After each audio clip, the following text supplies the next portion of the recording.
Ashamaa harka fuunee akkam jirtu nageenya waaqayyo bakka jirtaniif kallattii jirtanitti isiniif haa ta'u uummata qashtii uummata jaalala isiniin jedha akkam jirtu nagaa keessanii isinirraa badee warroonni hin beekne yoo jiraattan kennaa jaalalaa yookaan siifan jedhama chaanaalii kiyya warroonni haaraa hin taane warroonni maatii naaf hin taane sabskiraayib laayik sheer gochuudhaan na jajjabeessu isiniin jedha uummata qashtii uummata jaalala warroonni duraan turtan immoo galatoomaa galanni keessan bilisummaa haa ta'u sheer gochuun nagatiin isiniin jedha uummata qashtii uummata jaalala. So sinirraa badee jira. Akkuma beektanii biyya keessa yoo galanii waa baay'ee jira.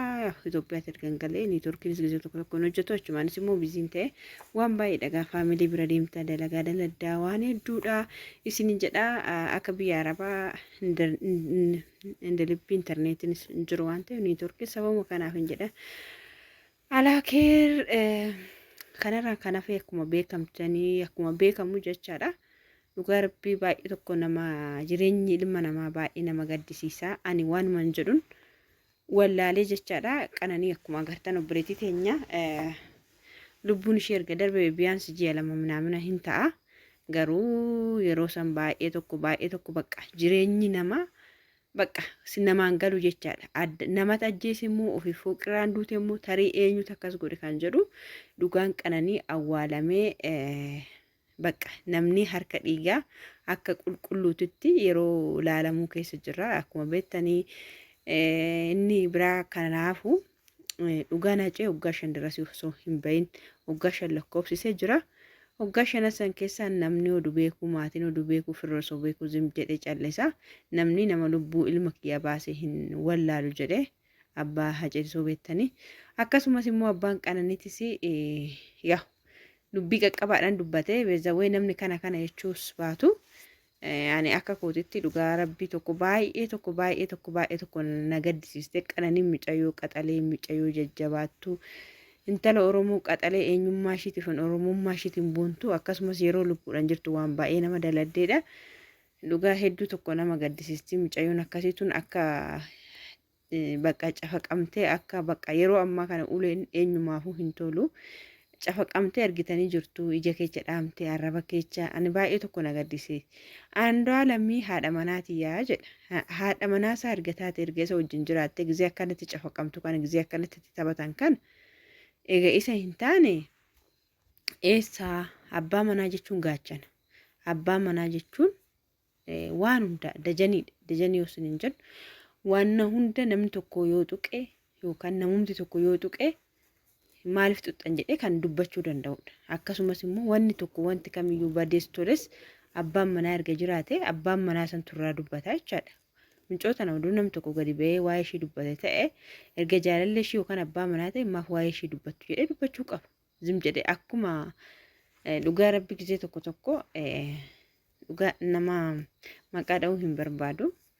Nama wayii ture haadha manaasaa irratti duulanii sooshaal miidiyaa kanarra namuma beektanii garuu namni sun ofii isaatii irraa bahee dubbatee jechaadha. Micoon oduu malsiin kennin homaa isin hin goone isin hin galchuu laayibii ishii keessa hin seeninaadha. Maaltu isin dhibee anaaf warqii caalteedhee dubbate. Beezawee namni akkasitti walii galee jireenya gaarii jiraatus wal fooyyessus hedduutu jira. Garuu gariin immoo akkuma agartanii qananii addunyaa yookaan kennaa addunyaa jedhamte akkuma beektanii dhugaa baay'ee tokko na gaddisiiste.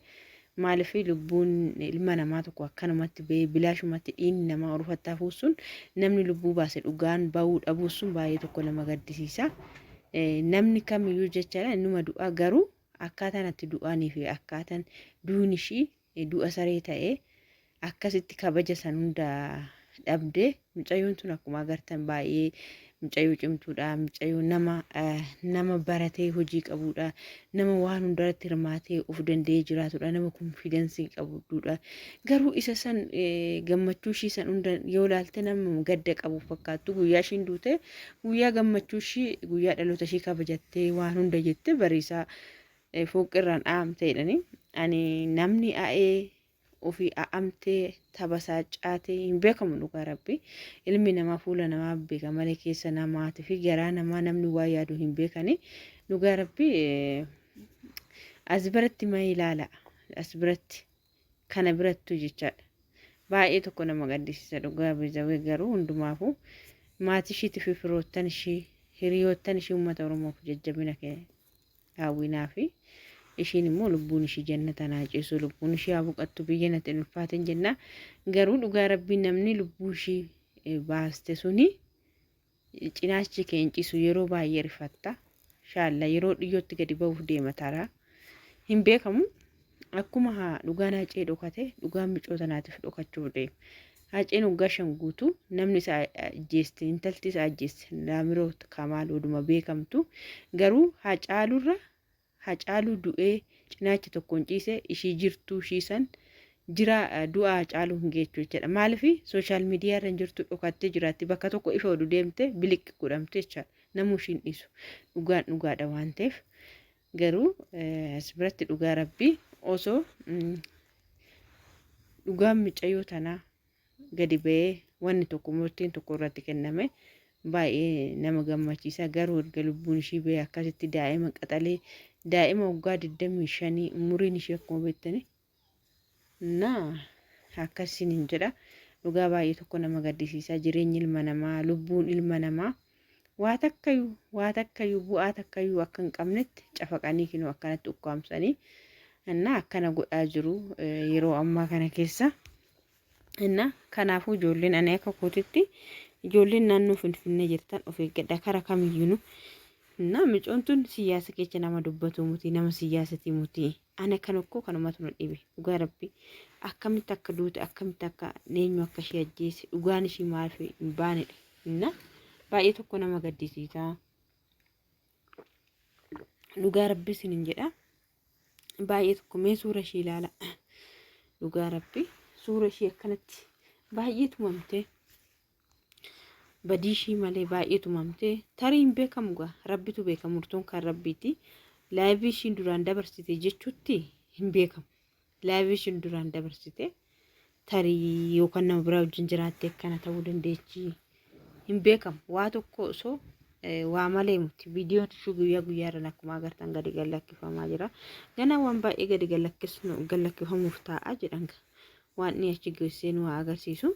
Ani kanan jedhu inni guddaan fakkeenya tidaarii keessatti gaa'ela keessatti yookaan hiriyaa keessan taatanii waliin galtan yoo ta'e booddee wanni waliif gallaa gaa'ela godhannaa bultii godhanna tokko jettan hin jiru. Dhugaa rabbiin akkanatti fakkaatutti dursa waliin galtan yoo hiriyaa taatan waliin galtan yoo ta'e waliin gammachiistan yoo ta'e booddee wanti sun walii galtanii jiraatan tokko iyyuu hin jiru.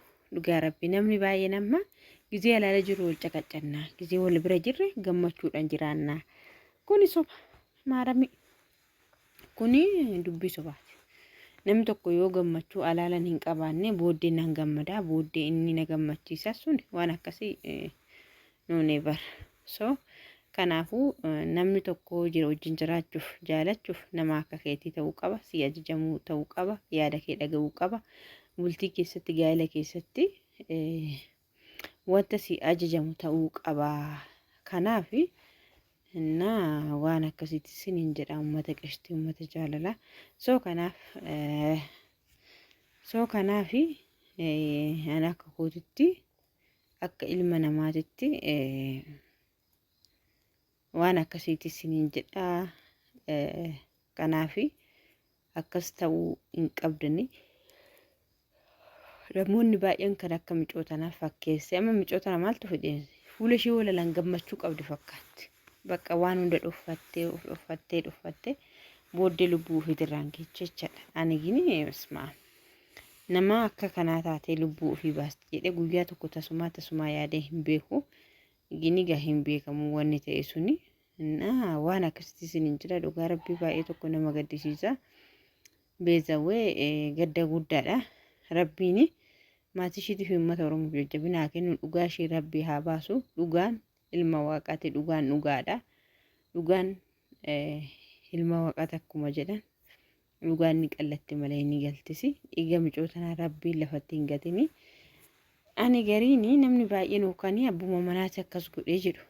Ani giraan nu gabbe. Ani abbaa manaatis jechuuttis jechuu baadhutis murteessuttis karaa lachuuttu nama dhiba. Garuu ani hin beeku dhugaa ishee rabbiin haa baasu. Rabbiin guddaan kun ni danda'a. Akkuma beekamu dhugaa rabbii ana baay'ee na dhibaa baay'ee tokko beezawee namoonni nama wajjin jiraattan nama wajjin bultii godhattan sirriitti fageessaa ilaala. Si miidha yoo ta'e, si qotakkatu yoo ta'e, yaada kee dhaggeeffatu yoo ta'e irraan jammare ati karaa biraa irraa deemi.